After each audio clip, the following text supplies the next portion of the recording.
Bom dia nação, sejam muito bem-vindos mais uma vez aqui, galera, ao nosso canal, trazendo mais um corte para vocês sobre o mais querido e amado do Brasil, Flamengo, nesta quinta-feira, dia 13 de fevereiro de 2025, trazendo informações diárias para vocês sobre o Mengão.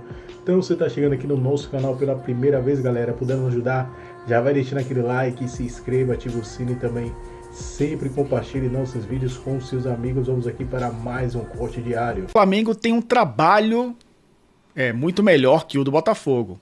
Um elenco muito superior. Tem um elenco superior, isso é fato, mas muito superior. Eu acho que não chega a tanto, Edu. Acho que esse Botafogo com identidade, bem treinado, com tranquilidade para trabalhar, porque vive essa instabilidade de não saber quem será o técnico, é um time que já provou competitividade, por mais que tenha perdido jogadores importantes. A gente já citou isso aqui várias vezes, jogadores fundamentais nessa equipe titular, mas ainda assim é um time muito forte. Esses dois jogos, e vamos nos prender a esse especificamente do Campeonato Carioca, mostra como o Flamengo, na prática, mostra isso, porque o Felipe Luiz fez algumas mudanças, o Danilo como titular, como zagueiro, né? A gente até já falou sobre isso também. Vai ser lateral, vai ser zagueiro. Ele mesmo disse que seria zagueiro. O Felipe Luiz utilizaria ele como zagueiro. O Boto falou que ele foi contratado como zagueiro e jogou ao lado do Léo Ortiz. Uma zaga muito técnica. Um com assistência e um com gol, né? Só para resumir, como esse sistema defensivo do Flamengo também é muito bom com a bola nos pés, né? O Varela e o Wesley. E aí dobra laterais direitos, mais um jogando pela esquerda, né? Mas não afetou o desempenho, principalmente pelo lado esquerdo, com os desfalques que o Flamengo tem por ali. Varela até deu conta. O meio-campo muito técnico, só com o Alan como marcador, Edu. E aí você tem o De La Cruz e o Arrascaeta, os caras que constroem e ajudam muito também, né, na recomposição defensiva. Acho que o De La Cruz até muito mais, né, que o Arrascaeta, que tem tido menos minutos em relação ao ano passado, em média.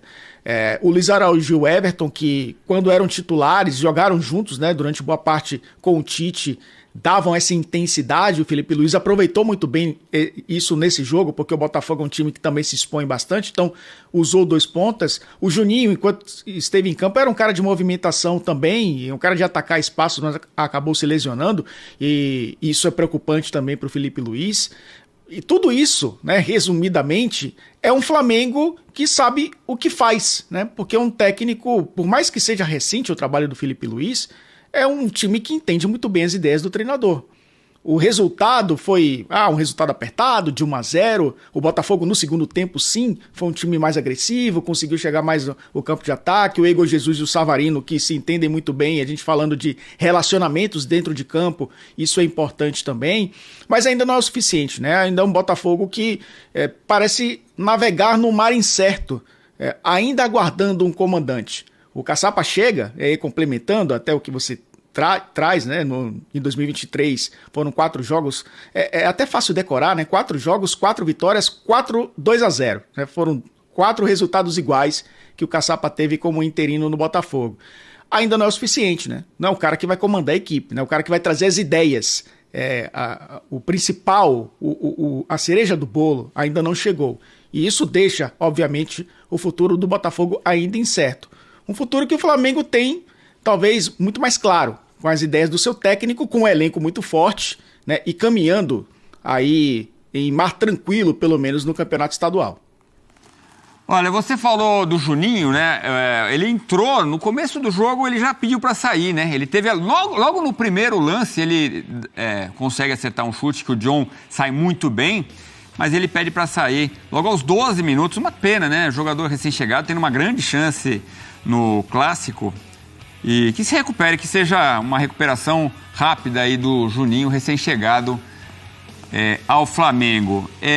Muita gente se queixou que o VAR deveria ter chamado para falta do De La Cruz no Matheus Martins, Elton. Eu também acho que devia ter chamado. Era lance para vermelho, hein? Sim, porque a gente percebe que ele faz o movimento, que não é um movimento de proteção, né? A bola já tinha saído, saído do raio de ação dele, já tinha havido o passe, e aí olha o braço, um braço desnecessário, né? Aquele movimento de gatilho, inclusive, esse lance poderia sim ter sido revisado. protestos dos dois lados, principalmente do Botafogo, porque esse era um lance capital, né? Tivemos expulsões no fim do jogo, mas isso aí, obviamente, no mínimo, precisava ter sido revisado. E a gente mostrou agora há pouco o lance que o Danilo salvou, né? Aquele lance estava em impedimento, em posição de impedimento, mas de qualquer forma foi bem o Danilo, né? Ele participa da jogada ensaiada do gol, tem a valorização do trabalho também da comissão técnica do Flamengo no gol, porque você vê que foi uma jogada ensaiada, mas aí a gente vai ver o Varela salvando. Varela sendo importante ali, evitando o que seria o gol do empate do Botafogo. Em cima da linha, o Varela, como o Elton destacou, substituindo ali os laterais esquerdos, né? Contundidos. O Alexandro e também o Ayrton Lucas. Então, ponto pro Varela nessa. E aí a confusão no final do jogo. Foi na última bola ali, chutada, o juiz encerra o jogo e do lado esquerdo da tela começa a discussão ali entre o Alexander Barbosa e o Bruno Henrique. O Bruno Henrique deve ter falado alguma coisa naquele momento com a bola na boca que irritou demais o zagueiro argentino. Aí o Gerson entra na confusão e aí todo mundo entra na confusão. Generalizada, empurra para lá, empurra para cá. Nessa troca de carinhos, o Alexander Barbosa acaba se dando mal. Nesse momento, ele toma um soco do Cleiton e perde um dente. Saiu, deu pra ver ali, ele perde um dente. Ele sangra muito, né? E o que me chama a atenção é isso, Elton. Aí os jogadores do Botafogo, o Alex Telles estava muito alterado também, assim como o Barbosa, esperaram no túnel. Quer dizer, normalmente as comissões se acalmam, né? Nessa ocasião, não. Continuou ali esperando o Flamengo para continuar a briga no túnel. A gente vai ver o relatório, a súmula, que deve sair nas próximas horas, porque muita gente aí acabou recebendo cartão vermelho. A Roberta Barroso até trouxe pra gente, né, os jogadores que acabaram sendo expulsos. Mas esse clima quente mostra, né, que o Botafogo tá também incomodado com a situação. É claro que revidando da pior maneira possível, mas isso mostra que não é um clássico qualquer, né? Os jogadores não estão encarando de qualquer jeito, mas isso precisa ser coibido. Todos que participaram precisam ser punidos, e isso é lógico que a Federação Carioca, enfim, a arbitragem, vai ter que tomar atitudes bem pesadas com relação a isso, porque tem que coibir violência, né, Edu? Estamos começando a temporada e o esporte precisa dar exemplo também. E as autoridades... Barbosa vai lá, dá uma peitada no Bruno Henrique, joga o Bruno Henrique no chão, aí o Gerson chega, separa o Alexandre Barbosa, e aí começa o sururu total, todos os jogadores do Botafogo vêm para a briga, os do Flamengo tentando brigar também, alguns ou separar, enfim, uma confusão infernal que, repito, começou com uma agressão clara, uma peitada do Alexandre Barbosa no Bruno Henrique. E a partir daí deu-se o sururu todo. O Alexandre Barbosa foi expulso. Isso aparece no vídeo. Não sei se ele expulsou alguém do Flamengo. Se expulsou, corre o risco de ter sido o Gerson. Porque o Alexandre Barbosa dá a peitada no Bruno Henrique, o Bruno Henrique cai, o Alexandre Barbosa se abaixa para pagar uma dura para o Bruno Henrique, o Gerson entra, empurra ele e os dois começam a se estranhar. Então, acho bem possível, eu diria até provável, que o Gerson também tenha sido expulso. O Alexandre Barbosa foi expulso. No vídeo aparece o juiz mostrando o cartão vermelho para ele. Mas depois eu vejo o juiz sair com o cartão vermelho procurando um outro jogador, eu desconfio que seja o Gerson. Nós vamos poder apurar isso aí depois com mais calma durante a live. Certamente a gente vai dar uma checada aqui em alguns sites, né, como o do Globo Esporte, para saber se, de repente, foram expulsos outros jogadores. O Alexandre Barbosa, com certeza, foi expulso, porque foi ele que começou o sururu todo. Então, vamos lá. Antes de conversar com vocês aqui, eu quero dar um pouco a minha opinião do jogo. Eu acho o seguinte,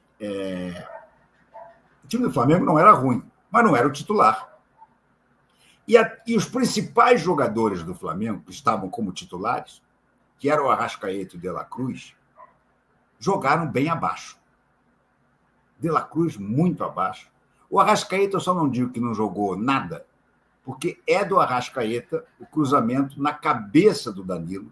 numa jogada claramente ensaiada, um cruzamento no segundo pau, para que o zagueiro que entra lá por trás cabeceie para dentro da área, onde estão entrando os outros atacantes do Flamengo, onde entrou o Léo Ortiz e fez o gol.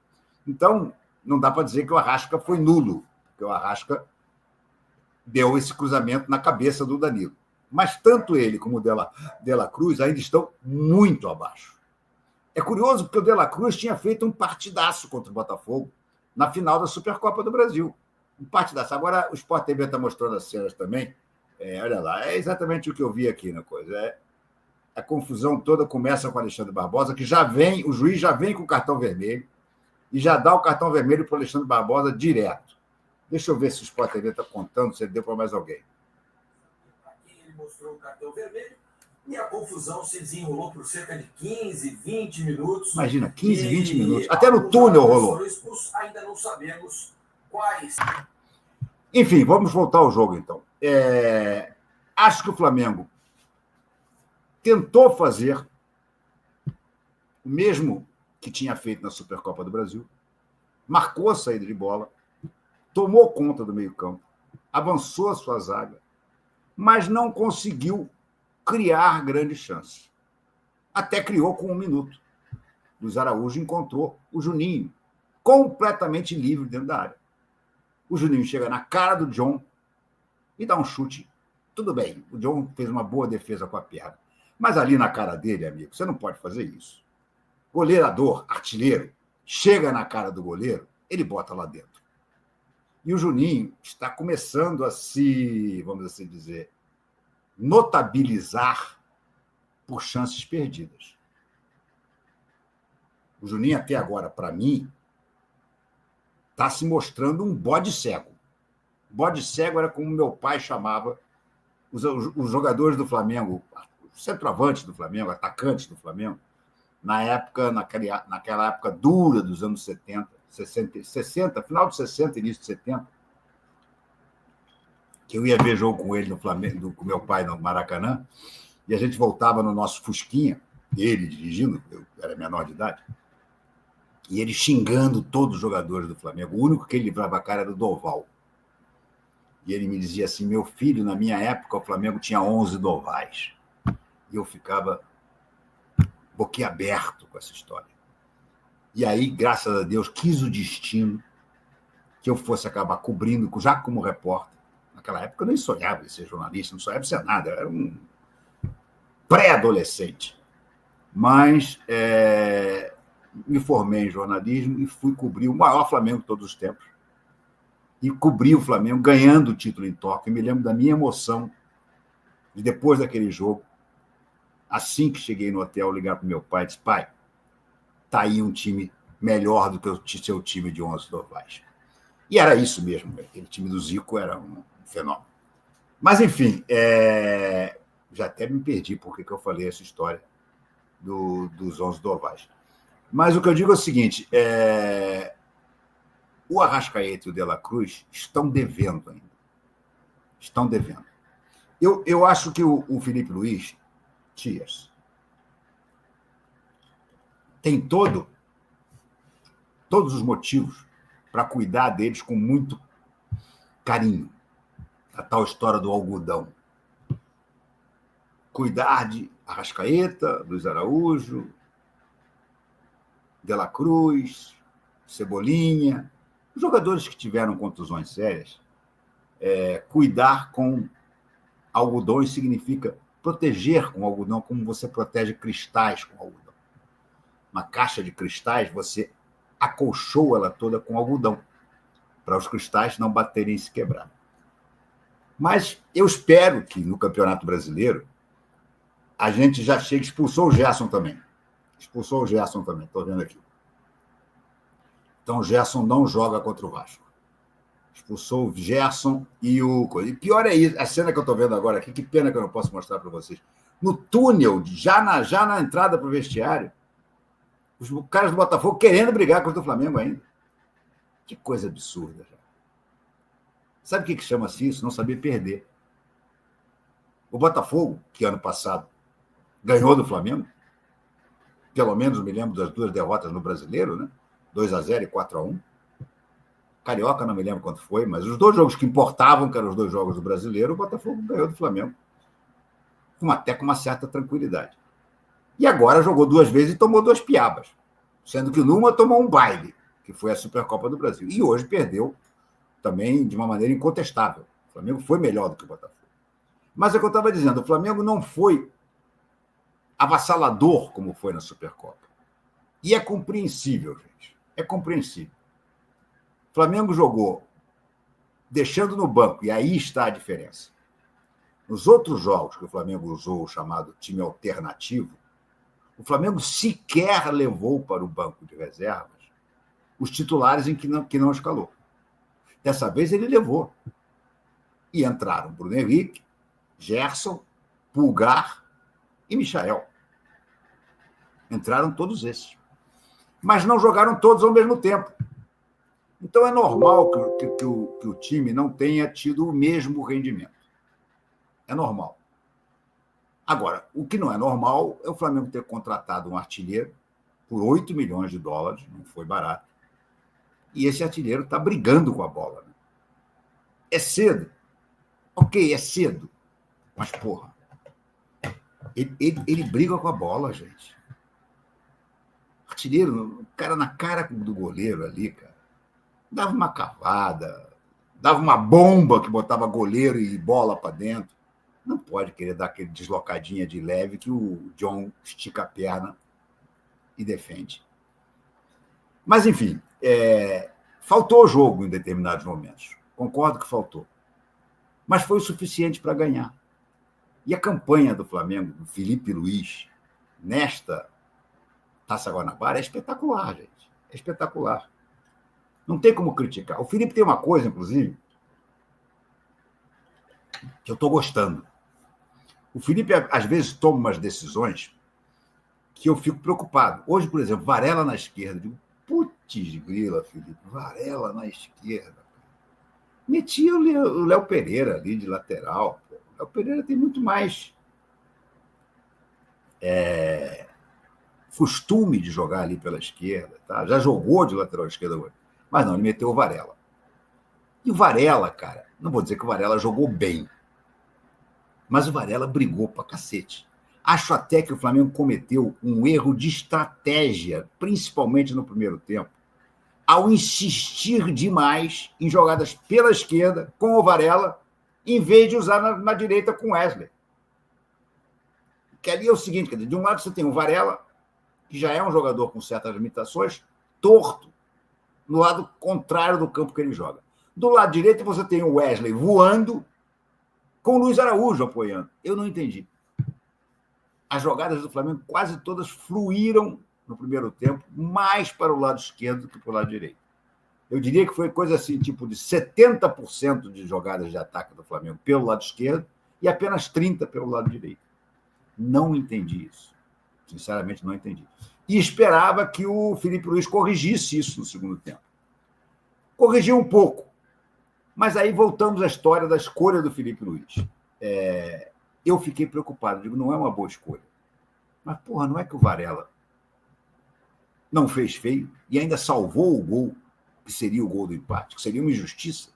Mas a bola ia entrar. A bola tinha passado pelo Matheus Cunha. Matheus Cunha, que, meu Deus do céu, gente. Como é que o Tite me inventou aquela idiotice de goleiro de Copas, cara? Matheus Cunha deu um passe com o pé no primeiro tempo. Um passe que não foi nem um bico, foi um passe. No peito do jogador do Botafogo, na intermediária. Matheus Cunha que bateu uma roupa. Gente, o Flamengo precisa de um goleiro reserva. O Matheus Cunha não é um goleiro à altura do Rossi. Ele está bem abaixo do Rossi. O Rossi não é um goleiro espetacular. Não seria nem o meu goleiro de sonhos, mas acho que o Flamengo tem outras coisas a resolver antes de pensar no goleiro titular absoluto. Mas o Matheus Cunha, cara. Enfim, fato é que a escolha do Varela acabou dando certo. Acabou dando certo. Então, estou até curioso, deixa eu ver aqui se o Felipe já vai falar, como é que está a história do Felipe, porque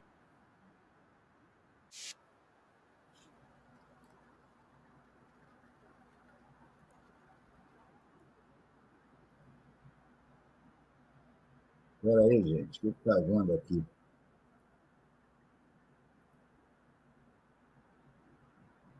Não sei o que está vendo aqui. Aguenta aí. Está vazando um áudio aqui. Os istas podem até dizer, está faltando também o Júnior Santos. Ok. Mas, cara, o Júnior Santos revezava com o Luiz Henrique. Então, na verdade, estão faltando 2 jogadores. Os outros 9 foram campeões da Libertadores e campeões do Brasileiro. E não se vê nem sequer sombra do futebol que eles jogaram. Sombra. Está lá Marlon Freitas, está lá Gregory, chegou o Alan, está lá o Igor Jesus, está lá o Alexandre Barbosa, o Bastos está machucado, é verdade, mas, cara, tinha obrigação de estar jogando mais, né, cara? E o Botafogo está fora, o Botafogo não vai se classificar para semifinais da Copa do Brasil, da Copa do Brasil, da Taça Guanabara, pode apostar, não vai mesmo. Enfim, eu estou satisfeito. Não estou feliz, do tipo, foi sensacional, amassamos os caras. Mas não, ganhamos de uma maneira absolutamente justa e sem sofrer grandes sustos, a não ser a tal bola que o Varela tirou de dentro da área. Está cheio de superchat aqui, então vou começar a ler. Casca Daniel, RMP, hoje vimos o Chororô 2.0. O Chororô com direito a brigalhada no final, né? Que coisa ridícula. Rafa Severini, Alan, Varela e Wesley jogaram muito, mas o melhor em campo foi o Cleiton, kkk, perderam no campo e na porrada. Ele está dizendo que o melhor em campo foi o Cleiton, porque foi o Cleiton que deu uma muqueca no Alexandre Barbosa, né? Acho que o Alan jogou direito, concordo. O Wesley não vi, até porque eu acho que foi pouco acionado. E o Varela esforçado para cacete. Mas, para mim, o melhor disparado chama-se Léo Ortiz. Aliás, a pesquisa é sobre isso, a enquete. Lucas Matheus Lopes, RMP, passo pano para o De La Cruz há um ano, mas ele está se tornando indefensável. Quase nos comprometeu num jogo totalmente dominado. Também estou achando que o De La Cruz está custando a recuperar aquela forma que ele tinha quando chegou. A gente esquece, o De La Cruz, foi sensacional até a Copa América. Jogou uma barbaridade, empolgou todo mundo. Ele agora é um jogador assim, ele faz uma grande partida. Por exemplo, ele fez uma grande partida contra o Botafogo mesmo na Supercopa do Brasil. Mas hoje ele foi um cara completamente opaco. Completamente opaco. Fernando Lira, Wesley um monstro, Danilo também, Ortiz seleção. Gente, que jogo é esse do Wesley que vocês viram que eu não vi? A bola quase não passou por lá, gente. Ortiz seleção, Juninho fraco, Felipe Luiz 100%. 2025 é nosso, especialmente com a volta de Pedro e Vinha. Videozinho começando tarde da noite, acabando a rodada aí de clássicos que a gente teve essa noite. E vocês viram aí o começo do vídeo. Coitado dos professores de educação física, né? Coitado da galera que trabalha aí no Banco Itaú. E eu vou falar uma coisa pra vocês, meus queridos. O Botafogo, se não tomar cuidado, que esse time tá com uma cara de meio de tabela pra baixo no Campeonato Brasileiro, hein? Se o John Textor não imputar os reforços dele, que inclusive usou a premiação para cobrir a queda financeira do Lyon, esse time é um sério candidato a meio de tabela para baixo. E o ano passado, que foi um ano de conquistas, um ano com um bom futebol, só hoje, caçar. Se o seu John Textor não abrir o olho e começar a voltar a atenção pra cá, porque ele no momento tá abandonado, o Botafogo, a realidade é essa. E isso daí que o Certezas falou no início do vídeo, cara, é a mais pura verdade, é a percepção de um torcedor do Botafogo. E vocês viram lá que hoje de tarde nós trouxemos algumas reações dos torcedores em relação à expectativa para esse jogo. E com pouquíssimos torcedores a expectativa era boa. Pouquíssimos. A maioria, a expectativa era, pô, se for um empate a gente vai estar comemorando. E o ritmo do Botafogo foi basicamente esse. Do começo quase até o final do jogo. Porque logo no início, nos primeiros 30 minutos, eu acho que o Flamengo dominou a maioria das ações ofensivas. Começou já no primeiro minuto ali, com um ataque muito promissor, talvez a melhor chance ali no primeiro tempo. Era um time que conseguia mais uma vez dominar o setor intermediário, trabalhava os dois lados do campo, tanto direito quanto esquerdo, no setor de ataque. E a proposta do Botafogo era basicamente deixar o Flamengo subir as suas linhas e se aproveitar de uma ligação direta. Porque o Botafogo não tem meio campo. E aí a gente começa a entender como que os jogadores como o Almada, Luiz Henrique, eles eram realmente a espinha dorsal e um grande alicerce de conexão dessa equipe. Onde saía do sistema defensivo, vinha para o setor de ligação com o Thiago Almada e terminava no último terço do campo com o Luiz Henrique imputando maior velocidade, trabalhando junto ali com o Igor Jesus e fazendo com que o time conseguisse ter um bom repertório ofensivo. E o que a gente vê hoje é um Botafogo totalmente descompromissado com a marcação, fazendo um jogo de equipe pequena, fazendo um jogo de equipe pequenininha e muito, mas muito diferente daquele Botafogo do ano passado. E o técnico não faz nada para mudar. O cara simplesmente senta nessa estratégia e tá tudo bem. Vamos da forma que dá. O primeiro tempo, boa parte dele foi de maior posse de bola pro Flamengo. Até os 30 minutos eu acho que o Flamengo imputou um ritmo maior, tentou mais, criou mais. Só que o sistema ofensivo, o final, a finalização do Flamengo ainda mostra ser um problema. Ainda mostra ser um problema. O Flamengo sente a falta de um jogador finalizador. Juninho chega, sente, tem que ser substituído, vem o Bruno Henrique. O Bruno Henrique é um jogador que faz uma movimentação muito boa, joga aberto muito bem. Só que ainda falta aquele cara de área, né?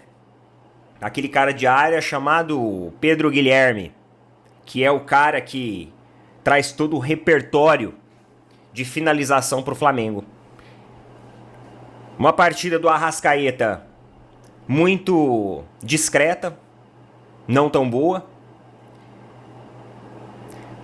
Alguns jogadores ali, como por exemplo o Everton Cebolinha, também não entrou bem na partida. Dela Cruz também não entrou bem da partida.